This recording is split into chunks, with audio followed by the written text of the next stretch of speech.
नमस्कार मंडळी. कर्जमाफीच्या जशा 3 याद्या जाहीर झालेल्या आहेत आणि या आधीच्या व्हिडिओजमध्ये आपण जिल्हानिहाय जेवढे काही शेतकरी पात्र झालेले आहेत, स्पेशली मराठवाड्यातील आपण जे काही जिल्हे घेतलेले होते, त्यासोबतच आता पुढील काही जे राहिलेले शेतकरी आहेत, ज्यांची यादी जाहीर होणं आता बाकी होतं आतापर्यंत, तर त्या राहिलेल्या शेतकऱ्यांची यादी आपण या व्हिडिओच्या माध्यमातून पाहणार आहोत. सर्वात पहिलं म्हणजे ज्या शेतकऱ्यांचं यादीमध्ये याआधी नाव आलेलं आहे, त्या सर्व शेतकऱ्यांनी आपली के-वाय-सी करून घेणं, आपलं आधार प्रमाणिकी करून घेणं खूप जास्त जरुरी आहे आणि हे सर्वांनी करणं, ज्यांचं नाव आलं आहे त्यांनी सर्वांनी करणं अत्यावश्यक आहे. तसेच ज्यांचं आता पुढे नाव येणार आहे, त्या सर्वही शेतकऱ्यांसाठी आपली के-वाय-सी करून घेणं हे अत्यावश्यक आहे आणि याच्याशिवाय पैसे येणार नाहीत. त्यामुळे ज्यांची के-वाय-सी बाकी असेल त्यांनी नक्की के-वाय-सी करून घ्या. आणि आता आपण याच्यासोबतच पुढील राहिलेल्या शेतकऱ्यांची जी आहे ती जिल्हानिहाय माहिती या व्हिडिओच्या माध्यमातून पाहणार आहोत. तर सर्वात पहिल्यांदा आपण जिल्ह्यांनुसार किती शेतकरी पात्र आहेत अशी माहिती पाहूयात. त्याच्यामध्ये सर्वात पहिल्यांदा ते म्हणजे अहिल्यानगरचे जे आहेत 1,32,000 शेतकरी हे पुढील यादीसाठी पात्र झालेले आहेत. त्यासोबतच यवतमाळमधील 1,01,000 शेतकरी पात्र झालेले आहेत. सिंधुदुर्गमधील 3,708 शेतकरी पात्र झालेले आहेत.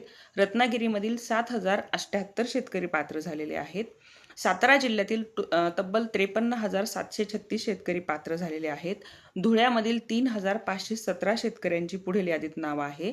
अमरावतीमधील 71,655 शेतकरी पात्र झालेले आहेत. त्यासोबतच नागपूरमधील टोटल 38,125 शेतकरी पुढील यादीसाठी पात्र झालेले आहेत. आणि चंद्रपूरमधील 36,757 शेतकरी पुढील यादीमध्ये पात्र आहेत. नाशिकमधील 68,859 शेतकरी पात्र आहेत. कोल्हापूरमधील 29,409 शेतकरींची पुढील यादीमध्ये नाव आलेलं आहे. ही जी आत्ता सध्याची आकडेवारी आहे, ही लेटेस्ट आकडेवारी आहे. म्हणजे जे शेतकरी राहिलेले होते त्यांचे नावं आलेले आहेत. त्यासोबतच पुढील आहेत ते म्हणजे नांदेडमधील 16,930 शेतकरी पात्र आहेत. परभणीमधील 41,555 शेतकरी पात्र आहेत. हिंगोली जिल्ह्यातील 44,000 शेतकरी पात्र आहेत. छत्रपती संभाजीनगरमधील 16,600 शेतकरी पात्र आहेत. त्यासोबतच जालन्यातील 17,500 1,75,000 शेतकरी पात्र आहेत. लातूरमधील 54,000 शेतकरी पात्र आहेत. बीड जिल्ह्यातील 17,000 शेतकरी पात्र आहेत आणि धाराशिवमधील 54,000 शेतकऱ्यांची लिस्ट ही राहिलेले हे जे काही शेतकरी होते, जे आधीच्या यादीमध्ये नव्हते आले, अशा सर्व शेतकऱ्यांसाठी हे पुढील याद्या आहेत.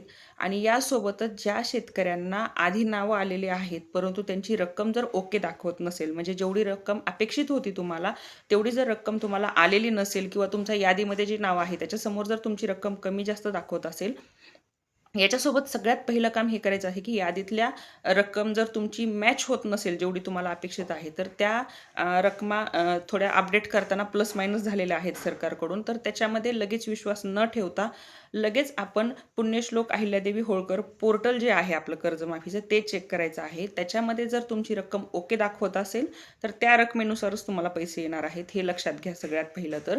दुसरी गोष्ट म्हणजे जर तिथेही तुमची रक्कम ओके दाखवत नसेल, म्हणजे जेवढी तुम्हाला अपेक्षित आहे येणं, ती जर तिथं आलेली नसेल, तर तिथे पुण्यश्लोक अहिल्यादेवी होळकर पोर्टलमध्ये एक ऑप्शन दिलेला आहे, जिथे तुम्ही तुमची तक्रार नोंदवू शकता. तिथे तुम्ही सरळ तुमचा हा विषय मांडायचा आहे एकदम थोडक्यात कमी शब्दामध्ये, की असे माझी कर्जमाफीची जी आहे ही कंडिशन आहे, म्हणजे माझं हे कर्ज आहे किंवा त्याच्यासोबत जे व्याज होऊन आलेले आहे, ही रक्कम आहे एकदम थोडक्यात. ठीक आहे, ही रक्कम आहे, याच्यामध्ये मला एवढी एवढी कर्जमाफी मिळणं अपेक्षित होतं, परंतु मला माझ्या यादीमध्ये पोर्टलवरती एवढीच रक्कम दिसत आहे, तर उर्वरित रक्कम ही पुढील भागामध्ये किंवा पुढील टप्प्यामध्ये येणं अपेक्षित आहे. ती रक्कम येईपर्यंत तुम्ही तिथं तुमची तक्रार रेज करू शकता, नोंदवू शकता. तुम्ही त्याच्यावरती त्यांना क्लिअर कट सांगू शकता की माझी ही रक्कम येणं अपेक्षित आहे आणि ती मला रक्कम मिळालेली नाही किंवा माझ्या अकाउंटला दाखवत नाही. ठीक आहे, आता याच्यामध्ये ज्या शेतकऱ्यांचे नावं आले नसतील त्यांनीही अशा प्रकारे विचार करण्याची गरज नाही आहे की आमचे आता यादीत नाव येणार नाहीत का. कारण की बरेच शेतकरी हे अगदी काही जणांची दुसऱ्यांची यादीत नावं आले आहेत आणि आपलं आलं नाही, म्हणजे तिथंच डोक्यात ठेवतायत की माझं नाव येणारच नाही. असं नाही, सर्व शेतकऱ्यांची नावं येणार आहेत, पडताळणी सुरू आहे. फक्त आणि फक्त असं होऊ शकतं की काही जणांचे तुमच्या अगदी आजूबाजूला राहणाऱ्यांचे पहिल्या यादीत नावं आले असतील, दुसऱ्या यादीत आले असतील, तिसऱ्या यादीत आले असतील, परंतु पुढील यादीमध्ये तुमचं नाव येईल. कारण की पडताळणी कशा बेसिसवरती होतीये आणि कोणाचं नाव आधी येतं ह्याच्यामध्ये आपण कोणत्याही प्रकारे फिक्स सांगू शकत नाहीत. परंतु हे मात्र 100% खरं आहे की सरकारने म्हणल्याप्रमाणे जाहीर केल्याप्रमाणे सर्व शेतकऱ्यांना कर्जमाफीचा लाभ हा मिळणार आहे. त्यामुळे ज्यांचे नाव आलेले आहेत त्यांनी KYC कंप्लीट करून घ्या. ज्यांचे नाव आलेले नाहीत त्यांनी पुढील यादीमध्ये आपलं नाव चेक करत राहा. कर्जमाफीची तुम्हाला देखील नक्कीच लाभ मिळणार आहे. धन्यवाद.